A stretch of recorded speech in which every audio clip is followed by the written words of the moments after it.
The world was shocked by the U.S. Trade Secretary's outrageous remarks on Fox News. And the White House's blatant economic taunts began. Sign a $550 billion deal within 72 hours. Japan was already preparing. CNN and the BBC reported Korea's surrender as a foregone conclusion. Then, at 3:30 a.m., the heads of Korea's 5 largest conglomerates shook hands at the Sheila Hotel. Now, it was time to show them. What happened in just 72 hours was nothing short of shocking. Without Korea, we wouldn't last 3 days. Ultimately, the U.S. president made the decision in a live press conference. What on earth did Korea do during those 72 hours? I'm Caitlin Rose. I'm from Boston and work as CNN's Asia economics correspondent. I've been based in Seoul for 4 years. I thought I'd become so accustomed to Korea that I could eat kimchi stew with chopsticks. That day was another ordinary Tuesday. I was at the Gwangwon Press Center listening to a regular briefing on the Korea-US trade dispute. The Korean Vice Minister of Strategy and Finance came out and gave a perfunctory response. Negotiations are progressing smoothly. I hope for an amicable resolution based on the friendly relations between our two countries. It was the usual diplomatic rhetoric. I was holding back a yawn and drafting an article on my laptop when, at 4:23 p.m., I received a KakaoTalk message from Lim Myong-eun. The Sheila Hotel's Yongbin Hall will be renovated at 3 a.m. this morning. At first, I ignored it. As a reporter in Seoul, I saw such false reports every day. But 30 minutes later, a message arrived. All heads of the 5 major conglomerates. Believe it or not, you're free. Just don't bring a camera. My heart started racing. The heads of these 5 companies, Hansing Group, NK Group, Murray Electronics, ST Energy, and Hankook Motors, gathering together was unusual. They usually kept their distance. In particular, Hansing Group chairman Kang Tae-san and Murray Electronics chairman Jung Do-won had been bitter rivals for 10 years. It was no coincidence that such people were meeting secretly at dawn. I returned to the CNN Seoul bureau at 8 p.m. and dug through past records. The last time the heads of the 5 major conglomerates gathered together was 3 years ago at the presidential New Year's dinner. Rumor had it, even that was an official event, and they simply exchanged greetings and parted ways. As midnight approached, I made up my mind. Even if it was a fake tip, I decided to verify it. I wore black jeans and a hoodie, and instead of a press armband, I carried a regular bag. I prepared 2 smartphones, one for recording, one for emergency contact. At 2:30 a.m., I took a taxi to the Sheila Hotel. It's the Sil Hotel at this hour. What's going on? Quote. The taxi driver asked, but I didn't answer. I could see the Han River outside the window. The lights of the bridges reflected on the black waves. I arrived at the hotel lobby at 2:50. The atmosphere was strangely tense, unlike usual. There were twice as many security guards as usual, and inside the lobby, there were unidentified men in black suits. I was stopped on the way to the Yongbin. Guests, this side is a restricted area. Oh, I'm a hotel guest. I was lost, so lying wasn't going to work. The moment I turned around, I witnessed a surprising sight. A series of black sedans pulled up from the hotel's underground parking lot. The license plates were obscured. But I could tell. The Mercedes S-Class used by the Hansing Group chairman, the NK Group's Genesis G90, and Murray Electronics' Rolls-Royce Phantom. My heart was pounding like crazy. It was real. The heads of the 5 major conglomerates were really meeting secretly at dawn. I quickly left the hotel and moved to the building across the street. It was an office-style with a 24-hour cafe. From the cafe on the 7th floor, I could see the Sheila Hotel's Yongbin Hall. The lights came on in a room on the 3rd floor of the Yongbin Hall, right next to Chelsea.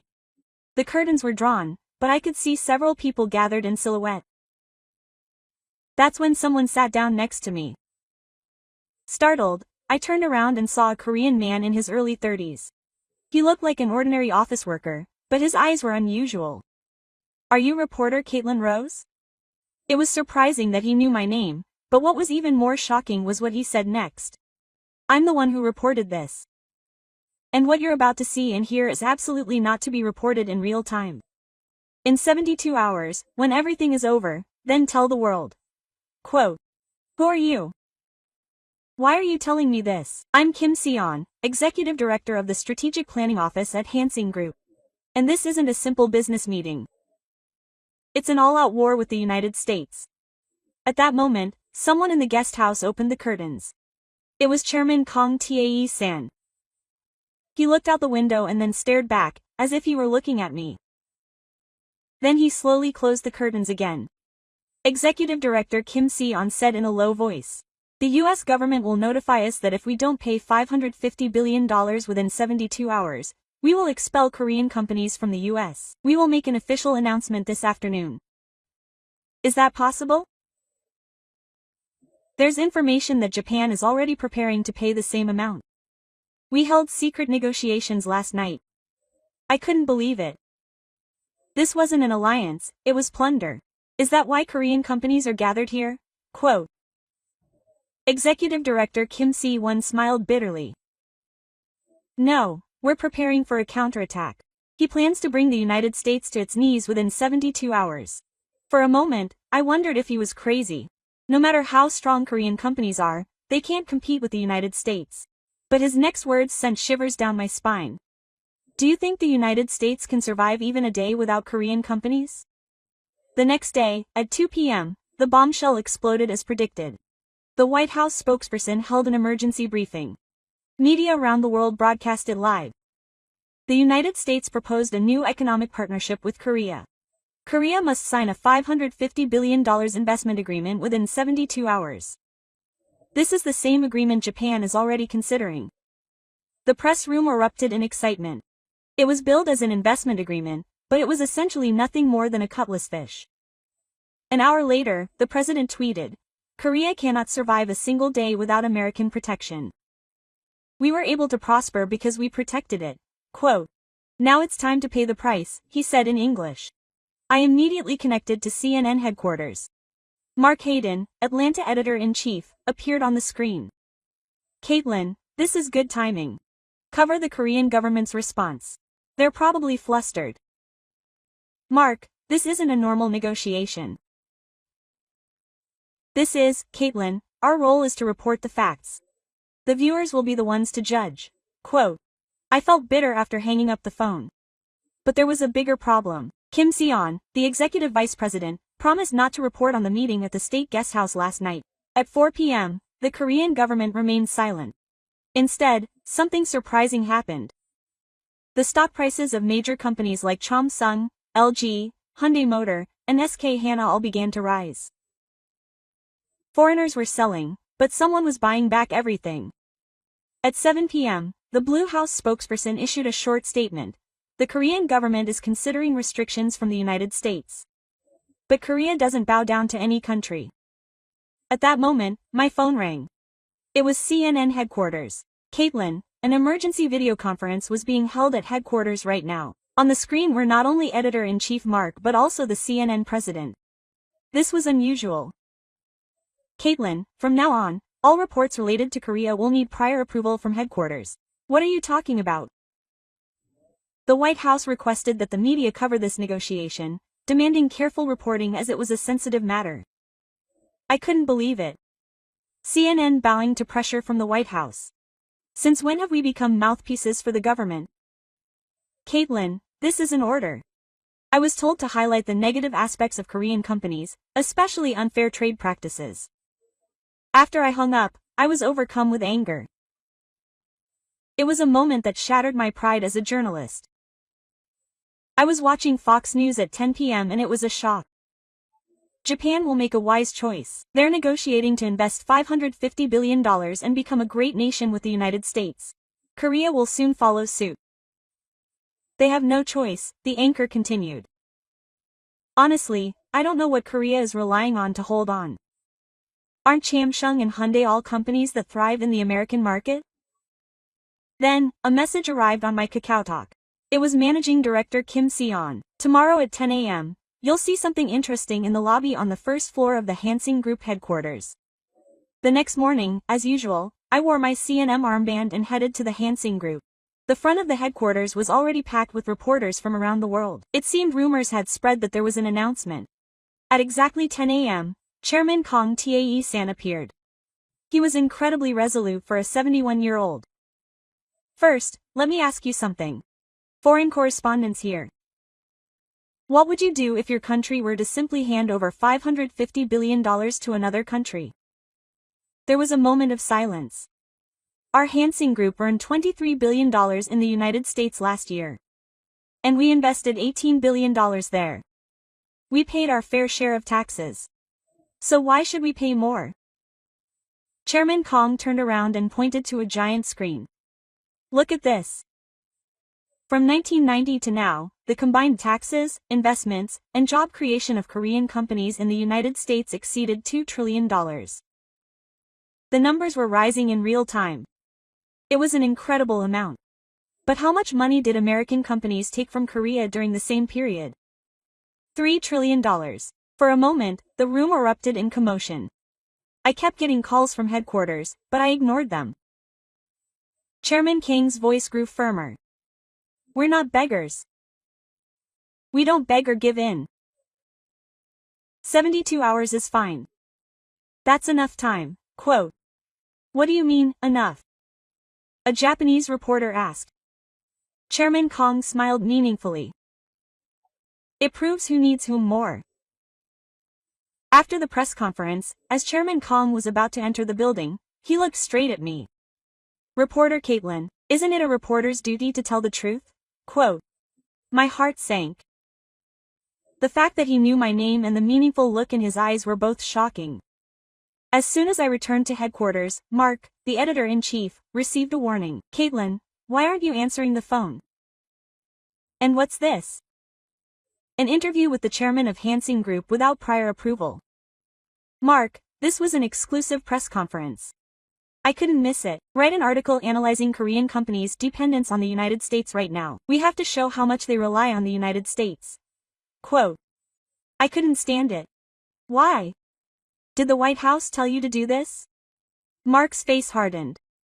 Caitlin, this is your final warning. Follow orders.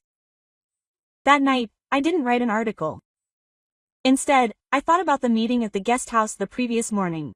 They had already anticipated and prepared for everything. The 72-hour countdown had already begun, with 48 hours remaining. The next morning, I had an exclusive interview with Marui Electronics chairman Jung Do-won. It had been scheduled a month in advance, but I didn't expect it to happen at this exact moment. It was in the chairman's office on the 63rd floor of Marui Electronics headquarters in Yeouido, overlooking all of Seoul. At 52, Chairman Jung Do-won was the youngest CEO in Korea. He had a Harvard MBA, a Silicon Valley background, and perfect English, a typical global CEO. Quote. Caitlin, would you like some coffee? Or green tea, please? The secretary brought the coffee. It was Blue Mountain in a fine porcelain cup. Quote, did you see Chairman Kong Tae-san's visa press conference yesterday? Chairman Jung spoke first. Yes, it was impressive. He's old school. He likes to tackle things head-on, right? I'm a little different. He picked up his coffee cup. He looked me straight in the eye and said, can we make TVs without Korean displays in the US? At that moment, the coffee cup slipped from Chairman Chung's hand. No, he placed it there on purpose. It fell to the marble floor and shattered into pieces. Quote. Oh, I'm sorry. He didn't panic at all. Instead, he pointed to the broken pieces and said, this is tomorrow's iPhone factory. I gasped. Are you saying Marui Electronics will stop supplying us? Stop? No, that's too blatant. We'll just be more thorough in quality control. To achieve zero volume, quote. It'll take some time, but his smile was cold. Last year, Apple pressured us to cut display prices by 30%. When we refused, they threatened to switch to Chinese suppliers. We eventually gave in. Chairman Chung got up and went to the meeting. But this time, the US government is demanding $550 billion? This isn't business, it's robbery. But when it comes to the US market, there's one misconception, reporter Caitlin. Now, America is more afraid of losing us. He picked up the remote. The entire wall was transformed into a screen. It was a mist of American products that used components supplied by Marui Electronics. It was an endlessly scrolling list. iPhones, iPads, MacBooks, Teslas, Fords, GM. If we delay supply by even 2 weeks, Silicon Valley will panic. Stocks will plummet, and consumers will be angry. Marine electronics will also suffer, of course. But we are prepared. We can turn to the Chinese, Indian, and European markets. We can recover in 3 months. But Apple will need 6 months to find an alternative supplier. Chairman Chung sat back down. Oh, and this is off the record. He lowered his voice. The heads of the 5 largest conglomerates met early yesterday morning. It was secret. I pretended to be controversial. What were they discussing? K-Lions, the Korean Business Alliance response system. If one company is attacked, 5 companies will respond together. I got goosebumps for a moment. They were truly preparing for war. Something interesting will happen tomorrow at 3 p.m. Get your cameras ready. As I was leaving the interview, Chairman Chung said his final words. Reporter Caitlin, history is written by the courageous. The courage to tell the truth. Quote, when I returned to the office, Editor-in-Chief Mark was waiting. Submit the Caitlin Jung Do-1 interview tape immediately. Why? Headquarters will censor it. Is there any inappropriate content? This is a case of freedom of the press dementia. This situation will be resolved within 48 hours. If Korea surrenders, it's all over. Quote. But I knew. Far from being resolved, this was only the beginning.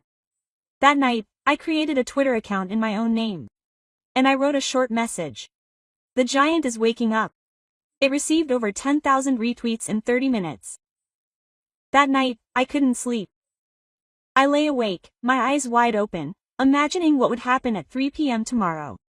At 2 a.m., I suddenly received an international call. It was my grandfather in Singapore. My maternal grandfather was a former ASEAN economic minister. He's over 80, but he's still very knowledgeable about international affairs. KT, were you sleeping? Only Grandpa calls me KT. Quote. No, Grandpa, what's going on? Do you know what's happening in Korea right now? Quote. Yes, I'm covering it. There was a moment of silence. Then Grandpa spoke in a low voice. I remember the 1997 Asian financial crisis. I was so young back then. Western funds ignited Asia. Thailand, Indonesia, even Korea. But this time, it'll be different. Quote. What do you mean? Yesterday, there was an informal meeting of ASEAN economic ministers. They all agreed to support Korea. I was shocked. Is that possible? Aren't you afraid of US retaliation? KT, the world has changed. Asia is no longer weak. Especially, do you know how much Korean companies have invested in ASEAN? Samsung in Vietnam, Hyundai Motors in Indonesia, LG in Thailand. My grandfather kept talking. Korean conglomerates aren't just responding to the US. They're already working together with all of Asia. China is supporting them from behind. And China? They're learning from Korea's resistance to US unilateralism. They'll be next, so I ended the call and fell into deep thought. This wasn't just a Korea-US conflict. It was a historic moment, a time when all of Asia was challenging the Western-centric order. When I arrived at the editorial office at 8 a.m., the atmosphere was strange. My colleagues were glued to their monitors. What was going on? Asian stock markets were going wild. Korea's Kospi rose 5%, while the Nikkei fell 3%. The diverging trends between Japan and Korea were evident. Then, breaking news broke. Following the declaration of strengthening economic cooperation between the 10 ASEAN countries and Korea, another news story broke.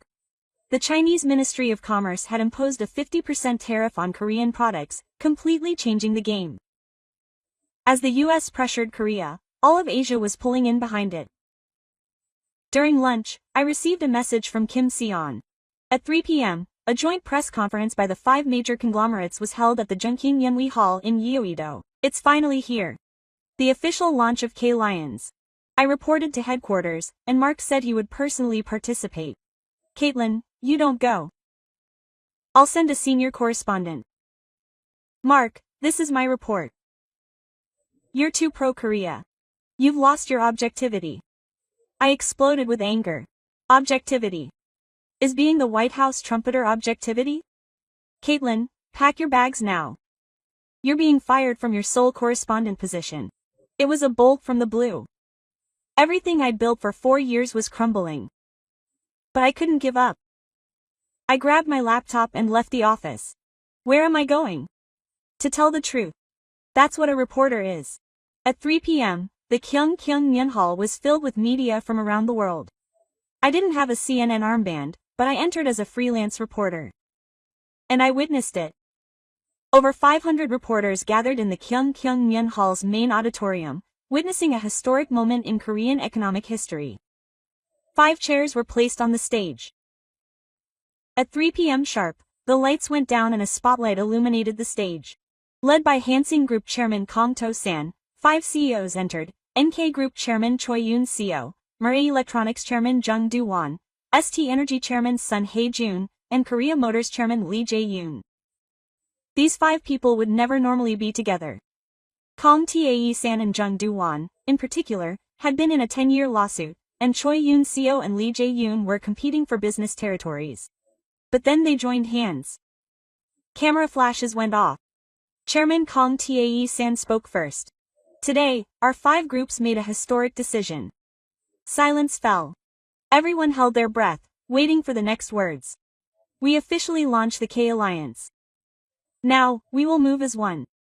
Chairman Choi Yoon-seo took over. NK Group's shipbuilding order backlog is 3 years' worth. As of today, we will prioritize U.S. orders to the lowest priority, Chairman Jung Do-won said. Murray Electronics will begin a re-examination of all products to improve quality. The U.S.-related issues will be delayed by 2 months. It was Chairman Sun Hae-jun's turn. ST Energy is starting to upgrade its battery production lines. U.S. companies, including Tesla, are urged to find alternative suppliers. Finally, Chairman Lee Jae-yoon. Korean automakers will reduce the operating rate of their North American plants to 50%. Instead, they will focus on the Asian and European markets. It was a funeral. This was practically a declaration of war. An American reporter raised his hand. Isn't this a suicide attempt? Chairman Kong Tae-san laughed. Who's going to lose whom? If our 5 groups withdraw from the U.S., at least 500,000 jobs will be lost. Major industrial supply chains will be paralyzed, and the Dow will fall by 20%. He turned and pointed to the screen. Look at this. Numbers were changing in real time. U.S. products that use components supplied by K-Lions. The market capitalization of those products, the projected losses, $1 trillion will disappear within 24 hours. At that very moment, my phone started ringing like crazy. It was Mark. I didn't answer. Instead, I opened Twitter. I started a live broadcast using my anonymous account. Korea's top 5 conglomerates declare all-out war on the U.S., holding 500,000 jobs hostage. It garnered 50,000 retweets in 3 minutes. As soon as the press conference ended, the New York stock market tumbled. The Dow plunged 500 points during the session, and the Nasdaq fell 3%. CNN headquarters broadcast an emergency live broadcast. But it was strange. The anchor described it as a reckless gamble by Korean companies. Just then, something surprising happened. The CNN live broadcast screen froze for a moment. Then another anchor appeared. It was Jason from CNN's Hong Kong bureau. Dear viewers, I refuse the headquarters investigation and tell the truth. The Korean company's response is self-defense. Quote, the U.S. government's demand for $550 billion is a clear economic invasion. It hung up after 30 seconds. But the world had already witnessed it. My phone rang again. This time, it was from an unknown number. Reporter Caitlin Rose, who are you? I'm the editor-in-chief of the New York Times. I'm seeing your Twitter. Would you like to work with us? I burst into tears. I was fired from CNN, but this is a new opportunity for me on the sidelines of truth. I have one condition. I want to write exactly as I see it, without censorship. Of course. Send me the first article by tomorrow morning. I hung up the phone and opened my laptop. I wrote the headline, David and Goliath, the dawn of the 21st century economic war. I worked on the article all night. From the secret meeting at the guest house at dawn to the launch of K-Lions. I was finishing the draft at 4 a.m. and was about to drink coffee when a flash of light appeared outside the window.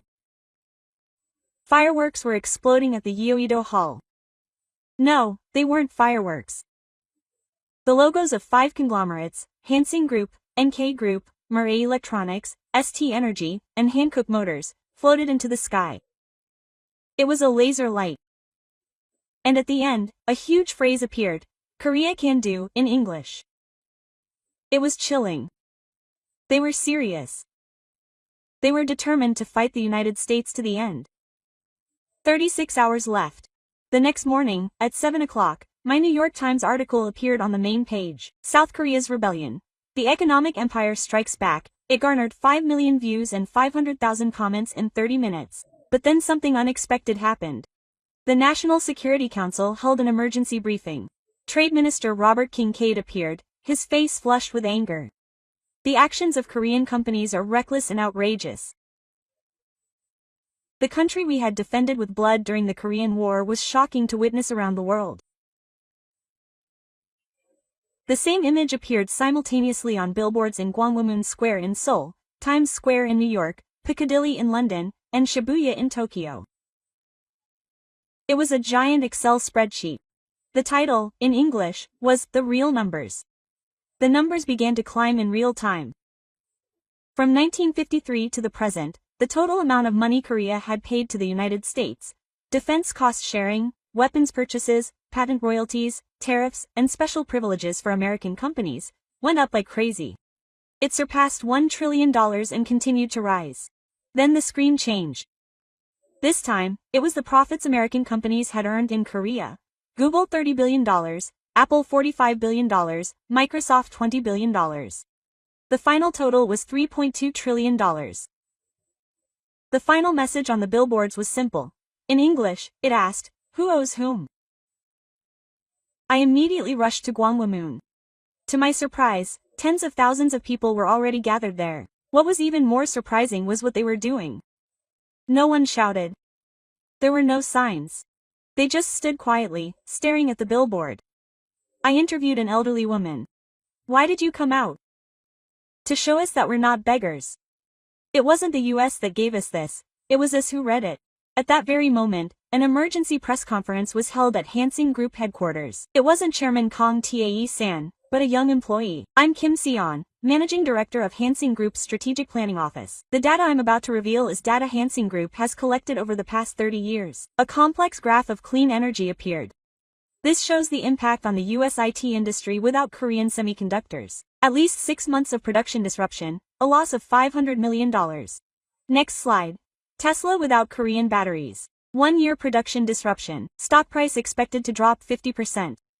Shocking data continued to pour in. Here's the conclusion. If Korea's top 5 conglomerates cut off supplies for just 2 weeks, the US economy would face its worst crisis since the Great Depression. It was an incredible claim, but the numbers didn't lie. At that very moment, the New York Stock Exchange opened. The Dow plunged 1,000 points. It was the worst intraday drop in history. Apple fell 10%, Tesla 15%. There was panic. A Wall Street analyst broke off a conversation on CNBC. "This isn't a bluff. If Korea really cuts off supplies, we're finished." Quote.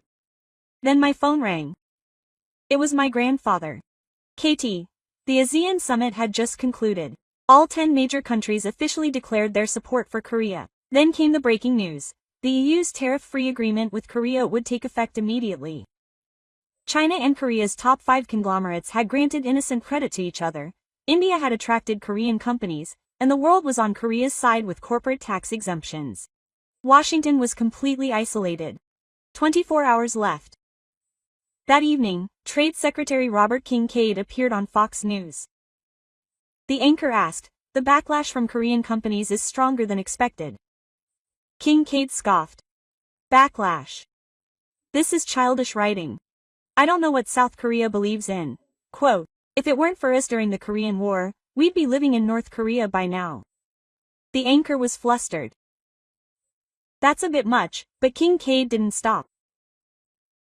"Honestly, we fed South Korea. Who turned a country that couldn't even afford food into the world's 12th largest economy?" The broadcasting station's phones started ringing. Hungry beggars now that they're full, they don't know gratitude. The anchor tried to cut him off, but it was too late. I was watching that moment from the Seoul press room. The Korean reporters' faces hardened like stone. I felt contempt, not anger. In less than 30 minutes, things unfolded. First, the Hyundai Motor Company Union issued a statement. The Alabama plant in the U.S. will be closed immediately. We will not sell cars made by workers from this beggar country. 50,000 employees of Chamshun Electronics voluntarily signed a petition demanding the closure of the Texas plant. But the most dramatic moment was at Gwanghwamun Square. 1 million people gathered in just 1 hour. Surprisingly, no one shouted. There were no angry chants or curses. 1 million people simply remained silent. They held candles, and that silence was even more terrifying. CNN, BBC, NHK, and broadcasters around the world broadcasted the event live. It was the quietest protest in history. 1 million people protested silently. Korean Americans also took action. 100,000 people gathered in Haintown, Los Angeles, 50,000 in Flushing, New York, and 30,000 in Atlanta. They also held a silent protest. Even more surprising was the reaction of American citizens. Twitter exploded. Kincaid, apologize immediately. This country treats its allies like beggars. We apologize to Koreans. The hashtag #ShopSorryKorea became a global trend. The White House quickly stepped in to address the situation, but it was already too late. The 5 largest Korean conglomerates issued a joint statement. They would suspend all exports to the U.S. until the U.S. government issued an official apology. And they really did. The semiconductor production line in Chamshun was halted, Hyundai motor shipments were halted, and LG display supplies were cut off. 2 hours later, the stock market plummeted by a record 2,000 points. A circuit breaker was triggered. Silicon Valley was in chaos.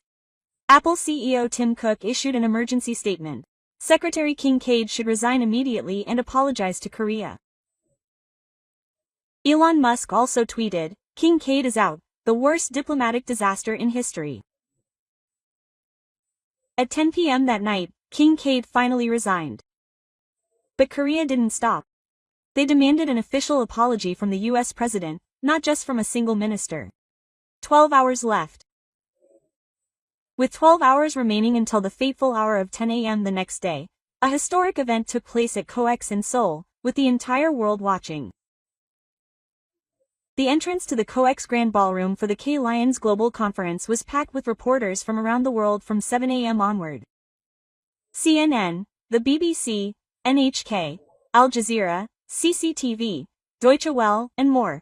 Correspondents from 200 media outlets around the world were there. I spoke with reporters from each country in the press room. Dan Naka, a reporter for the Japanese newspaper Asahi Shimbun, asked, can an economic alliance of this scale be created in just 48 hours? It seems impossible, Hans, a reporter for the German newspaper Der Spiegel, replied. It's clear that Korean companies prepared in advance. They knew this day would come. Quote. The French president's words were interrupted by a reporter. The important thing is how they will react to the United States. Washington is said to be in a state of complete panic right now. What was even more surprising was the list of attendees. When Herbert Diess, chairman of Volkswagen, arrived, reporters swarmed him. Why are you siding with Korea? Because we want a fair deal. The United States' unilateral demands are a 20th century practice. Quote, SoftBank chairman Sun Jung-ui also joined the event. His expression was solemn. Mr. Sun, the reason you're taking a different stance from the Japanese government is pride. There are things that money can't buy. Quote, big names in the Asian economy arrived one after another, including Daniel Zhang, chairman of Alibaba, India's Ta Group, Natarjan Chandrasekaran, and Singapore's Tima's deputy prime minister Kochi. But then an unexpected figure showed up, Yasser Al-Mayan, president of Saudi Arabia's sovereign wealth fund, PIF. The Middle East is also interested in the K-Alliance. We need to prepare for the next era after oil. At 9:30, I witnessed an interesting scene in the waiting room. Chairman Kang Tae-san and Chairman Sun Jung-ui were having a quiet conversation. Chairman Sun, thank you for your courageous decision. Chairman Kang, Asia is truly uniting for the first time in 70 years. Chairman One was discussing something with Volkswagen Diess, the chairman of Germany, on a tablet. Unifying electric vehicle battery standards will stop Tesla's dominance. I agree. If Europe and Asia join hands, we can create a new standard. Chairman Choi Yoon-seo was having a deep conversation with Alibaba chairman Zhang. Sharing logistics networks will allow us to surpass Amazon. It's like creating a 21st century version of Seven Cloud. At 9:50, the lights dimmed. The countdown on the center screen of the stage began.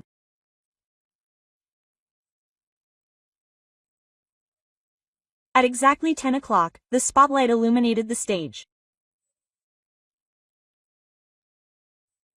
5 chairs, representing the heads of Korea's 5 largest conglomerates, entered simultaneously. Chairman Kang Tae-san was in the center, flanked by Choi Yoon-seo, Jung Do-won, Sun Hae-jun, and Lee Jae-yoon. Chairman Kang Tae-san rose. The 71-year-old veteran, without even a cane, bowed. His first words silenced the funeral. Ladies and gentlemen, today we declare a new economic order. The era in which one country and one company dominate 3 is over. A giant hologram appeared on the stage. The globe began to slowly rotate. But this time, it was not New York, but Seoul that was the center. This is the K-Lions Global Network. Red dots lit up one by one. Centered around Seoul, we've also seen Tokyo, Beijing, Singapore, Mumbai, Dubai, Frankfurt, London, Paris, Milan, and, surprisingly, Silicon Valley and Detroit. So far, 300 companies from 72 countries have joined K-Lions. And the number continues to grow. The numbers were rising in real time. Around 310, 320, 330. Chairman 1 picked up the remote control. The screen changed. I'll reveal the specific figures. What we've assembled isn't just a simple corporate alliance. It's a new economic ecosystem. An Excel spreadsheet appeared. But this time, it was different. Transactions were taking place in real time. Hansing Group's market capitalization was $450 billion. But more importantly, when the screen changed, a complex network appeared. Hundreds of lines were connected, centered around Hansing Group. Without Hansing's semiconductors, Toyota couldn't make cars, Siemens couldn't make medical devices, and Boeing couldn't make airplanes. NK Group, Murray Electronics, ST Energy, and Korean automakers were no exception. It was immediately clear how deeply each company was connected to global industries. Toyota at 230 billion won, Volkswagen at 180 billion won, Alibaba at 410 billion won, Tata at 280 billion won. The list of participating companies continued to grow. But what was surprising was what came next. And just now, the following companies had joined. New names had appeared: Airbus, Yunwoo, Mitsubishi Electric, Sony, Huawei, and Infosys. The current total market capitalization is $15.7 trillion. No, it just passed 16 trillion won. Chairman Choi Yoon-seo stood up. Her voice was calm yet firm. As of today, we are implementing new trade rules. 5 words, called K-Fact Clean, appeared. This time, they appeared simultaneously: fairness, responsibility, cooperation, transparency, and trust. These are the 5 pillars of K-Fact. When she pressed the button, the actual platform screen appeared. What you're seeing is the actual K-Fact platform. All transactions are recorded in real time based on blockchain. Hundreds of transactions were uploaded per second on the screen. For each transaction, the names of both companies, the amount, the terms, and the performance status were transparently disclosed. Manipulation is impossible. If one party breaks the agreement, a penalty is automatically imposed. No more bullying. Chairman Sun Hae-jun held up a tablet. This is the K-Fact app. Even at this moment, transactions between member companies are exploding. Real-time transaction details appeared on a large screen. Chom Se-young signed a $5 billion contract to supply batteries to Toyota. Alibaba and Hyundai Motor signed a $3 billion logistics partnership. Tata and LG Display signed a $2 billion joint venture. Volkswagen signed a $10 billion deal to jointly develop a future electric vehicle platform. The numbers were going crazy. A $50 billion deal was signed in just 10 minutes, and a $100 billion deal in 20 minutes. Chairman Lee Jae-yoon stood up and made a bombshell announcement. And one more thing. If the US doesn't accept the K-Facts and issue a formal apology within 24 hours, he paused. The funeral was silent. Even the camera shutters stopped. All K-Lions members began a phased withdrawal from the US market. An American reporter stood up. This is tantamount to declaring economic war. Chairman Lee Jae-yoon coldly responded, "We didn't start this war." Who demanded $550 billion? Quote. Stage 1. Halt new investment. Stage 2. Reduce production facilities. Stage 3. Complete withdrawal. Each stage will occur at 24-hour intervals. Just then, something surprising happened. Someone stood up in the audience. It was SoftBank Chairman Chun Jung-ui. The legendary investor slowly walked onto the stage. "I have an announcement to make too." He stood next to the 5 largest conglomerates in Korea. His eyes were filled with determination. The Japanese government decided yesterday to review the U.S. request for $550 billion. It's a cowardly decision. Japanese reporters were appalled. "I reject that decision," to publicly criticize my own country. SoftBank and the entire Vision Fund portfolio in which I invested will join K Lions. He unfolded the documents he had brought. Uber, Ake, DoorDash, Grab, Go, Coupang, and over 80 companies with a market capitalization of $1 trillion are now following the K-Fact principle. Chairman Kong Tae-san stood up and shook hands with Sun Jung-yi. Camera flashes erupted as the two giants shook hands.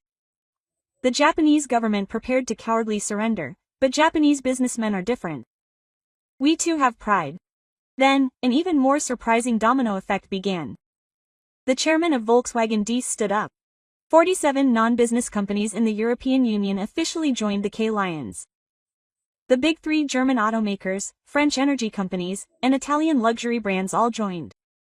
He displayed the materials he had prepared on the screen. Mercedes-Benz, BMW, Total, LVMH, and Gucci. Europe's pride will not kneel to American tyranny. Daniel Zhang of Alibaba in China followed suit. The Chinese government has decided to adopt the K-Fact principle as a national economic policy. It will open an era of cooperation, not just Belt and Road. His announcement was even more shocking. Tencent, Baidu, Xiaomi, BYD, and Huawei all joined the KL alliance. It was a clear challenge that even Huawei, which was under US sanctions, would join. India's Tata Chandrakaran also announced that a consortium of companies from India and 10 ASEAN countries would join. Reliance, Adani, iPro, CP Group, San Miguel, etc. He paused and looked around the audience. Asia is no longer a subcontractor to the West. We are creating new rules. In 10 minutes, the K Lions expanded from 72 to 95 countries and from 300 to 500 companies. Market capitalization also jumped from $15 trillion to $20 trillion. I was live streaming this incredible spectacle. Right now, at COEX, global economic history is being rewritten. It's the end of Vox Americana and the dawn of a multipolar era. Just then, my phone started ringing like crazy. It was the New York headquarters. Caitlin. The New York stock market is in chaos right now. The Dow has plummeted 1,500 points. The live market situation was displayed on the on-site screen. It was all red. Chairman Kong Tae-san took the microphone again. We don't want to make America our enemy. He paused and looked directly into the camera, as if he were looking directly at the White House. But we won't accept any more unfair treatment. We are human, and we have pride. Quote. He raised his hand and pointed to the screen. What you're seeing is a simulation of the impact of the K Lions on the U.S. economy. The results of AI calculations appeared in real time. Graphs and numbers changed rapidly. These were the phased withdrawal scenarios. Step 1. New investments halted within 24 hours. The U.S. stock market is expected to decline 10%. The red line has fallen. Step 2. Production facilities will be reduced within 48 hours. Apple will stop iPhone production within 3 months. Tesla will close its factories within 6 months. Boeing will not be able to deliver aircraft within a year. The numbers turned red. Step 3. Safety withdrawal will begin within 72 hours. US GDP will decline 30%. The experimental rate will be 20%. The Dow Jones Industrial Average will plummet 50%. The simulation continued. 500,000 jobs will be lost immediately. 2 million related jobs will be lost within 6 months. Real estate prices in major cities will fall 30%. This is not a threat. Chairman Kong Tae-san's voice has been raised and spread. This is a fact. And we are ready to act. Chairman Jung Do-won added, "But we do not want destruction. I want creation." He brought up a new slide. If the United States accepts the K-fact, a different future is possible. This time, it was a blue graph. It was an upward curve. Transparent and fair trade. A future where we grow together through a partnership of mutual respect. Finally, Chairman Lee Jae-yoon stood up. "And I have one more announcement to make." He held up a small coin. It was a shining gold coin. It was K-coin. K-Lions member transactions will now be conducted with this digital currency, not dollars. It was a direct challenge to the dollar's hegemony. Blockchain-based, zero volatility, zero fees. K-coin currently has a market capitalization of $2 trillion. When he pressed the button, a real-time trading screen appeared. The amount traded with K-coin was increasing by tens of billions of dollars per second. The goal is $5 trillion by next year and $10 trillion within 3 years. It's not about replacing the dollar, but providing an alternative. As soon as the conference ended, global financial markets were thrown into chaos. The dollar plummeted 15% and the dollar surged 25%. The euro, yuan, and yen also rose. The New York stock market triggered circuit breakers twice. The Dow ended the day down 2,000 points, and the Nasdaq plunged 12%.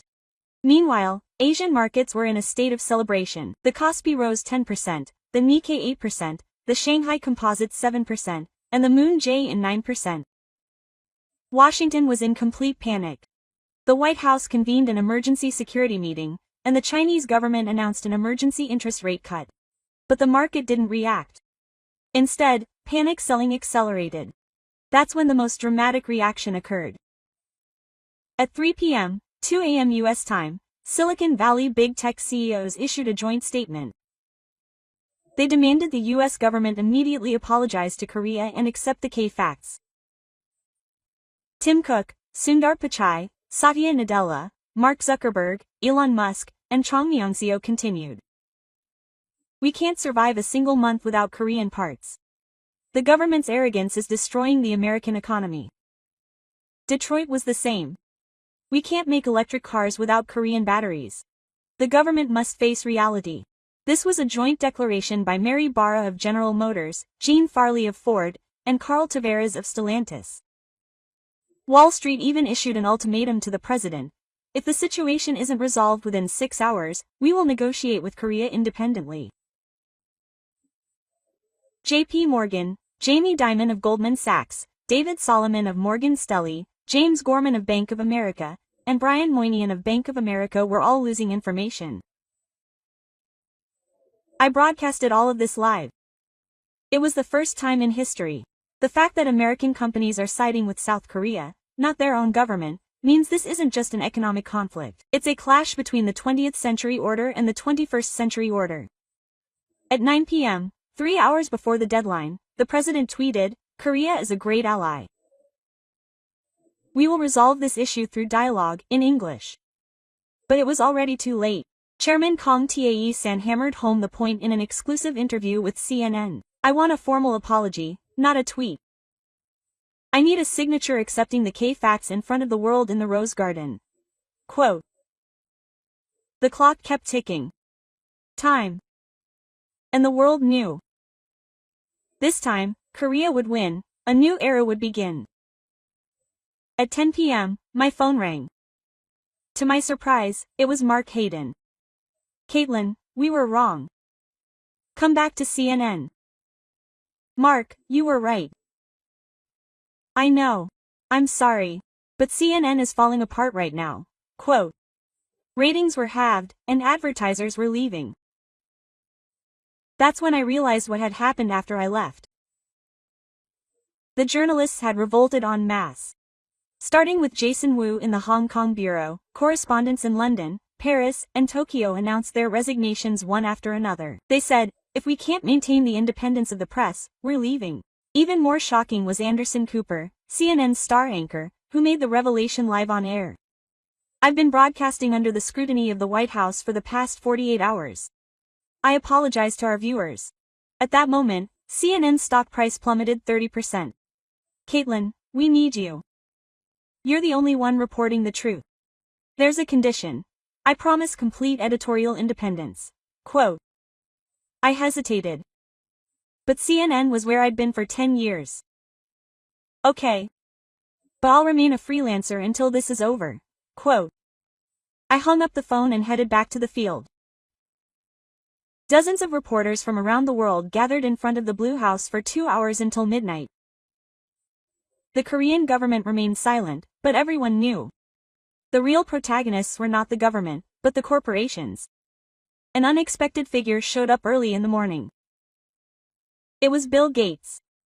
I arrived as a mediator. He entered the Blue House. 30 minutes later, Chairman Kang Tae-san also arrived. Another car arrived. It was Warren Buffett. The big names in American business were there.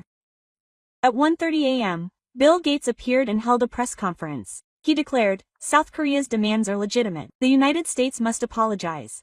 Quote, it was a bombshell. I called the president directly and urged him to apologize. Warren Buffett followed suit. Even I, the so-called investment god, am a novice when it comes to the strategies of Korean companies. They are right. For the last 30 minutes, the world held its breath and watched the White House.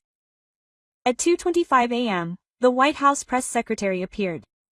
The president would make an announcement in the Rose Garden in 5 minutes. My heart was pounding. At 2:30 sharp, the president appeared. His expression was grim. His usual confidence was nowhere to be seen. My fellow Americans and Koreans, I swallowed hard. A lot has happened in the past 72 hours. I paused for a moment, then continued. The U.S. government officially withdrew its $550 billion request from Korea. The world was in shock. I also offer my sincere apologies to the Korean people for former Secretary of State King Kade's inappropriate remarks. It was a historic moment. The U.S. president had made a formal apology. Korea is our valued ally. From now on, based on mutual respect, there was no need to hear any more. Korea had won.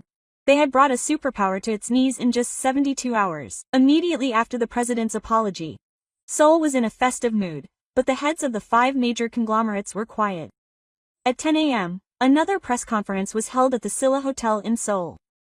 This time, instead of the 5 heads, young executives appeared. Kim Se-yeon, Managing Director of Hansing Group, Park Ji-hoon, Managing Director of NK Group, Choi Min-hyuk, Managing Director of Marui Electronics, Yoon Seo-jin, Executive Director of ST Energy, and Lim Tae-hoon, Managing Director of Korea Motors. They were all next-generation leaders in their late 30s and early 40s.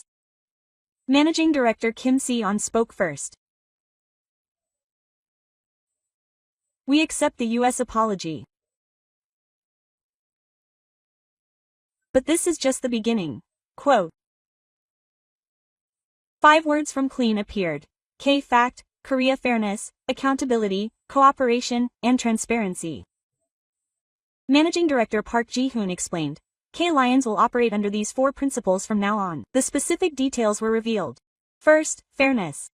All transactions are conducted on an equal footing. We reject any kind of power-sharing relationship. Second, responsibility. We always keep our promises. Automatic compensation is required in case of violation. Third, cooperation. We pursue greatness, not zero-sum competition. Fourth, transparency. All transaction details are recorded on the blockchain and made public. Executive Director Choi Min-hyuk held up a tablet. This is the K-Fact platform. It allows us to track all transactions in real time. A complex network graph appeared on the screen. Daily transactions between K-Lions member companies were displayed in real time. Transparency creates trust, and internal control creates business. Executive Director Yoon Seo-jin took over. Quote, we are not seeking revenge on the United States. We are trying to create a better global economic order. When she pressed a button, a world map appeared. Currently, 87 countries have declared their adoption of the K-Fact principles. The reporters were abuzz. 87 countries in just a few hours. Executive Director Lim Tae-hoon spoke last. Quote, I have a special offer for American companies. If we embrace the K-Fact principle, we can be friends again. 30 minutes after the press conference, something amazing happened. The Apple team tweeted, Apple fully embraces the K-Fact principle. Google, Microsoft, and Amazon followed suit. Wall Street also got involved. JP Morgan, Goldman Sachs, and Morgan Stanley announced they would launch K-fact-based financial products. I broadcasted all of this live. The New York Times website crashed due to the overwhelming traffic. At 3 p.m., the UN Secretary General issued an emergency statement. K-fact will become the new standard for the 21st century international economy. The World Bank and the IMF also announced their support. But the most surprising response came from within the United States. Harvard Business School announced it would incorporate K-fact into its regular curriculum. MIT decided to establish the K-fact Institute in partnership with Hansing Group. Tenford announced a $1 billion investment in K-fact-based startups.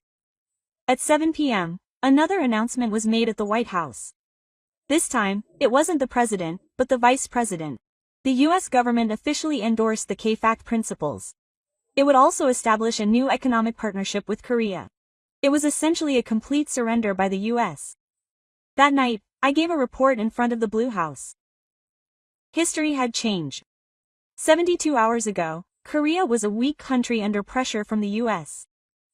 But now, Korea is a leader in the new global economic order.